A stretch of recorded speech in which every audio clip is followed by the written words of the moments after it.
క్రైస్తవులు కానీ ఇటు హైందవులు కానీ నేను చెప్తున్నటువంటి విషయం ఏంటంటే ఈ బుక్లెట్ను చూసి పొరపాటును కూడా ఏమాత్రం భయపడకండి. ద్వేషపూరితమైనటువంటి వ్రాతలు.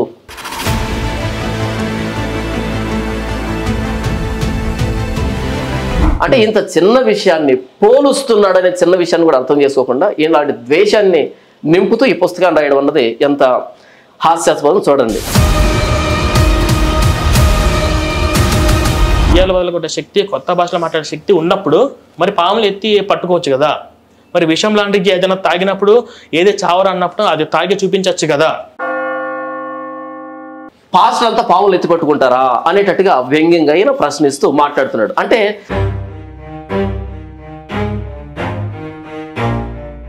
ఇదే రిఫరెన్స్ ఉపయోగించి నేను పాస్టర్ని నాకు యేసు కరుణించాడు కాబట్టి నేను స్వస్థత చేస్తున్నాను టచ్ అనగానే వాళ్ళు రోగాలు స్వస్థత జరిగినట్టు మనం కొన్ని స్టేజ్ మీద డ్రామాలు చూస్తున్నాం. వివేకానంద రాసిన పద్యాలలో కూడా ఇదే ఉంది, ఇదే ఫాలో అవ్వమని యువతకు చెప్తున్నారు. బట్ మేము ఇది ఫాలో అవుతాం కాబట్టి ఇది మాకు అభ్యంతరంగా ఉంది. వివేకానంద పద్యాలు రాశాడా? వివేకానంద చెప్తున్నాం మేము. వివేకానంద వాళ్ళు చెప్పినప్పుడు కానీ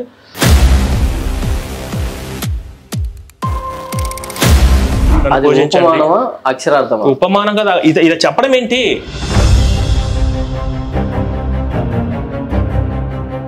ఇప్పుడు నన్ను చంపడం ఏంటి?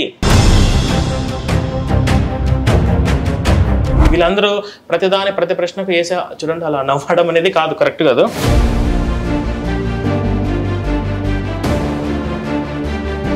పరలోక రాజ్యము సమీపించు అనేది చెప్పడం వేరంట, సువార్త వేరంట. అన్నారా అనలేదా? ఫస్ట్ ఇప్పుడు కూడా అంటున్నా. Okay, right.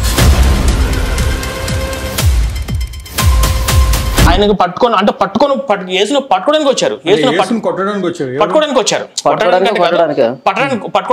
తర్వాత కొట్టారులేండి, ఆ తర్వాత విషయము. పట్టుకోవడానికి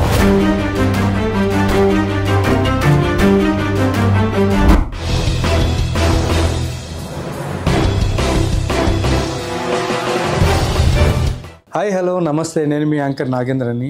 ఈరోజు మనం మన ఐరా మీడియాలో ఒక హెల్తీ డిబేట్ పెట్టబోతున్నాము. అది ఎవరెవరి మధ్య అనేది ఇప్పుడు మీకు నేను ఎక్స్ప్లెయిన్ చేయబోతున్నాను. అది ఎవరంటే మన జాన్ పాల్ గారు అండ్ ఎక్స్ క్రిస్టియన్ ప్రవీణ్ గారు. సో వీళ్ళిద్దరి మధ్య డిబేట్ మెయిన్గా చెప్పాలి అంటే బైబిల్ గురించి మాత్రమే అవ్వబోతుంది. ఇంకొకటి ఏంటంటే జనరల్ టాపిక్స్ కానివ్వండి, లేకపోతే అదర్ హిందూ గ్రంథాలకు సంబంధించింది ఏదైతే కాదు. కానీ ఈ బైబిల్లో ఉన్నటువంటి లూప్ హోల్స్ గురించి మన ఎక్స్ క్రిస్టియన్ ప్రవీణ్ గారు మాట్లాడబోతున్నారు. ఆయన రైట్ సైడ్లో ఉన్నారు. అండ్ ఈ బైబిల్ అనేది పరిశుద్ధ గ్రంథము. ఈ బైబిల్ అనేది ప్రతి ఒక్కరికి జీవ మార్గం అని చెప్పేసి మన జాన్ పాల్ గారు ఈ డిబేట్లో మాట్లాడబోతున్నారు. సో దాని గురించి జాన్ పాల్ గారు మన లెఫ్ట్ సైడ్లో ఉన్నారు. సో వీళ్ళిద్దరి మధ్య జరిగేటువంటి ఈ యొక్క ఏదైతే డిబేట్ ఉందో అది మీ అందరి ముందుకి ఇప్పుడు తీసుకురాబోతున్నాం. And let's start. ఇందులో కూడా టైమింగ్ ఏంటంటే ఫస్ట్ 10 క్వశ్చన్లు ఉన్నాయి. ఆ 10 క్వశ్చన్లు ఎవరికి ఉన్నా కానీ వాళ్ళు 2 నిమిషాలు చొప్పున, అంటే క్వశ్చన్ అడిగే పర్సన్ అడిగిన తర్వాత 2 నిమిషాలు ఆన్సర్ ఇచ్చి దాన్ని 20 నిమిషాల లోపల ఎండ్ చేయాలి. అలానే ఇంకొకరు అడిగేటప్పుడు క్వశ్చన్స్ మళ్ళీ ఇంకొక 20 మినిట్స్. ఇద్దరి మధ్య సంభాషణలో ఆ విధంగా ఉంటుంది first round. And second round వచ్చేసేసి వీళ్ళిద్దరి మధ్య జరిగేటువంటి అంటే ఆపోజిట్ క్వశ్చన్స్ అనమాట. వాళ్ళే అడుగుతూ ఉంటారు. ఎవరికైతే ఏ డౌట్స్ ఉన్నాయో వాళ్ళు క్లారిఫై చేసుకునే విధానంగా సెకండ్ రౌండ్ మనము ప్లాన్ చేయడం జరిగింది. సో థర్డ్ రౌండ్ వచ్చేసి కంక్లూషన్.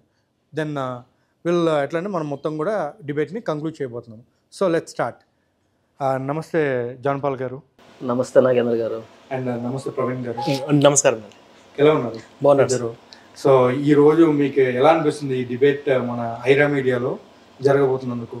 సో నాకు తెలిసి ఎక్సైటింగ్గా ఉన్నారు అని నాకు అనిపిస్తుంది. మరి మీరు ఎట్లా ఏం చేస్తారని లెట్స్. నేను ఒక మాట చెప్పండి. మీ మాట కలుపుతాను నాగేంద్ర గారు. చెప్పండి. ఒక హెల్తీ డిబేట్ని అంటే 2 మతాల మధ్య ఉన్నటువంటి అపార్థాలని పరిష్కరించడానికి మీ వంతుగా బాధ్యత వహించి ఈ ఐరా మీడియాలో ఈ డిబేటు మీరు చేయడం అన్నది, సంకల్పించడం అన్నది నిజంగా నేను మిమ్మల్ని అభినందిస్తున్నాను. Thank you. దీని ప్రభావం అన్నది మంచి ప్రభావాన్ని మీరు చూస్తారు. తప్పకుండా. దేవుడు మిమ్మల్ని దీవించాలని మనస్ఫూర్తిగా కోరుకుంటున్నాను. Thank you. అట్లాగే ఇప్పుడు నేను చేస్తున్నటువంటి వీడియోస్ కంటెంట్ చూసి చాలామంది పాస్టర్లు తిట్టేవాళ్ళు, రకరకాల బూత్లు మాట్లాడేవాళ్ళు, ఫోన్లు చేసి కేసులు పెట్టేవాళ్ళు. కానీ ఎవరు కూడా కూర్చొని ఒక మంచిగా డిస్కషన్ చేద్దాం అనుకున్న వాళ్ళు ఎవరు లేరు, తక్కువ మంది ఉన్నారు. వాళ్ళు కూడా రకరకాల కారణాల వల్ల వాళ్ళ ఊరికి చెప్పేవాళ్ళే, కానీ కూర్చొని డిస్కషన్ చేద్దాం అనుకున్న వాళ్ళు మంచిగా ఒక హెల్తీ డిబేట్ చేద్దాము అనే విధంగా ఎవరు లేరు. అందులో జాన్ పాల్ గారు ముందుకు రావడం నాకు చాలా సంతోషం అనిపిస్తుంది. సూపర్ అండి. సో అది ఈ ఐడియా మీడియా ఛానల్ ద్వారా జనాలకి ఒక మంచి ఇన్ఫర్మేషన్ వెళ్ళాలి. సో ఇద్దరు మాట్లాడేది కూడా ప్రేక్షకులు గమనించి ఏది నిజం ఏది అబద్ధం అనేది తెలుసుకోవాలని నేను కోరుకుంటున్నాను. తప్పకుండా అండి. సో ఈరోజు మీ అందరి ముందు వీళ్ళిద్దరు డిబేట్ని మనం చూద్దాము.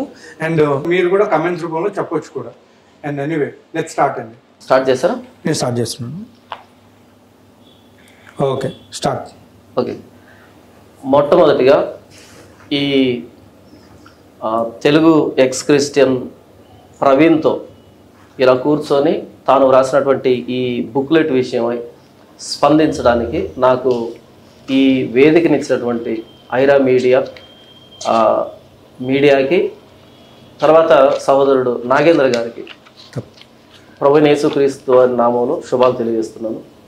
నా ఎదురుగా ఉన్నటువంటి ప్రవీణ్ కూడా ప్రభు నామంలో శుభాలు తెలియజేస్తున్నాను.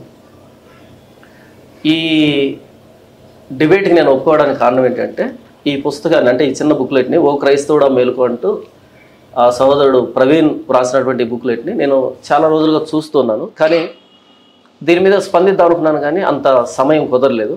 అయితే దేవుడు ఈ సమయాన్ని ఇచ్చాడు అని నేను భావిస్తూ మొట్టమొదటిగా ఇటు క్రైస్తవులు కానీ ఇటు హైందవులు కానీ నేను చెప్తున్నటువంటి విషయం ఏంటంటే ఈ బుక్లెట్ను చూసి పొరపాటును కూడా ఏమాత్రం భయపడకండి, కలవరపడకండి. నాకు తెలిసి క్రైస్తవులు ఎవరు కూడా దీన్ని చూసి ఏమాత్రం చెల్లించరు. కారణం ఏంటంటే ఇందులో అన్ని అసంబద్ధాలు, వాస్తవానికి చాలా దూరంగా ఉన్నటువంటి విషయాలు, కేవలం సమాజంలో అలజడి సృష్టించడానికి వ్రాసినటువంటి వ్రాతలే తప్ప ఏమాత్రం సత్యానికి దగ్గరగా ఉన్నవి కావన్నది నేను మీతో చెబుతున్నాను. ఇప్పుడు దీన్ని నిరూపించేటువంటి ప్రయత్నం చేస్తాను. మొట్టమొదటిగా మన ప్రవీణ్ వ్రాసినటువంటి మాట ఏంటంటే, అంటే ఇందులో చాలా ప్రశ్నలు లేవదీశాడు. అవి ప్రశ్నలు కాదు, వాస్తవానికి ద్వేషపూరితమైనటువంటి వ్రాతలు, క్రైస్తవ్యాన్ని ఒక బూచిగా చూపెడుతూ తద్వారా హైందవ సమాజంలో ఒక దురభిప్రాయాన్ని సృష్టించాలన్నటువంటి వ్రాతలే తప్ప ప్రశ్నలు కాదు. అయినా సరే ప్రశ్నలని టైటిల్ పెట్టారు కాబట్టి నేను అలాగే పిలవాల్సి వస్తుంది. మొట్టమొదటిగా ఈ మొదటి పేజీ చివరిలో 12వ ప్రశ్నగా ఏమి రాశారంటే, పైన చాలా ఉన్నాయి, వాటన్నిటికి చెబుతాను నెక్స్ట్ వచ్చేటువంటి రౌండ్లలో. శాస్త్రవేత్తలు మా బైబుల్ చూసి గొప్ప గొప్ప ఆవిష్కరణలు చేశారని అంటారు, కానీ శాస్త్రవేత్తలు అందరూ నాస్తికులు. వాళ్ళు కనిపెట్టిన వస్తువులను బైబుల్కు ఎటువంటి సంబంధం లేదు, బైబుల్కు సైన్స్ నిలవబడదు అంటూ ఈయన ఒక వ్యాఖ్య చేశారు. అంటే బైబిల్లో విషయాలను చూసి లేదా బైబిల్ను అంగీకరించినటువంటి క్రైస్తవులైనటువంటి శాస్త్రవేత్తలు చాలా ఆవిష్కరణలు చేశారని క్రైస్తవులు చెప్తూ ఉంటారు. కానీ వాటిని కనిపెట్టింది ఎవరంట అని వ్రాస్తున్నారంటే, కానీ శాస్త్రవేత్తలు అందరూ నాస్తికులు, వాళ్ళు కనిపెట్టిన వస్తువులకు బైబిల్కి ఎటువంటి సంబంధం లేదు, క్రైస్తవునికి సంబంధం లేదంటూ ప్రవీణ్ వ్రాసినటువంటి దీన్ని మొట్టమొదటిగా ప్రారంభిస్తున్నారు. ఇప్పుడు ఇంతకీ నిజంగా శాస్త్రవేత్తలందరూ నాస్తికులా లేకపోతే క్రైస్తవుల? శాస్త్రవేత్తలు క్రైస్తవులు ఉన్నారు, నాస్తికులు ఉన్నాయి, కాదనట్లేదు. కానీ ఇప్పుడున్నటువంటి ఆవిష్కరణలన్నీ కూడా ఎక్కువ శాతం 90% చేసింది ఎవరంటే క్రైస్తవ శాస్త్రవేత్తలు మాత్రమే అని నేను చెబుతూ దీనికి ఒక నిర్ధారణ ఇస్తున్నాను. ఇది అమెజాన్లో దొరుకుతుంది. ఈ పుస్తకం పేరు ఏంటంటే men of God, men of science, men of God, men of science, men of God. ఇది నేను రాసిన పుస్తకం కాదు. ఈ పుస్తకాన్ని హెన్రీ ఎం మోరిస్ రాశారు. ఈ పుస్తకంలో ఏముంటుంది అనంటే ఎంతమంది క్రైస్తవ శాస్త్రవేత్తలు ఏమేమి ఆవిష్కరించారు అని ఇక్కడ రాయబడింది. నేను చదివి వినిపిస్తాను, కొంతమంది పేరు చదివి వినిపిస్తాను. John Kepler, Francis Bacon, Blaise Pascal, Robert Boyle, John Ray, Nicolas Steno, Thomas Burnet, Athanasius Kircher, John Wilkins, Walter Charleton, Sir William Petty, Isaac Barrow, Increase Mather, Nehemiah Grew, Galileo, Robert Hooke, William Harvey, Christiaan Huygens, Tycho Brahe, Nicolaus Copernicus. వీళ్ళు modern సైన్స్ని founders వీళ్ళు. ఇక చూడండి, Newton age వచ్చేటప్పటికి Isaac Newton, William Whiston, John Woodward, Carolus Linnaeus, Jonathan Edwards, William Herschel, John Harris, ఇలా చదువుకుంటూ పోతే Michael Faraday, Humphry Davy, Georges Cuvier, Timothy Dwight, ఇలా ఎంతమంది ఉన్నారంటే కొన్ని వందల మంది సైంటిస్టులు, కొన్ని వందల మంది. చివరికి ఈరోజు మనం ఇవన్నీ చదవట్లేదు, ఎందుకంటే నాకు సమయం తక్కువ ఉంది కాబట్టి చదవట్లేదు. సెకండ్ రౌండ్లో కానీ చదవమంటే చదివి వినిపిస్తాను. కొన్ని వందల మంది సైంటిస్టులు మీరు అమెజాన్లో దొరుకుతుంది, men of science, men of God అన్నది. ఈ చివరికి మనం ఆపరేషన్ చేసుకునేటప్పుడు ముందు మత్తు మంది ఇస్తారు, అనస్థీసియా ఇస్తారు. ఆ అనస్థీసియాని కనిపెట్టింది కూడా ఎవరు? Christian scientist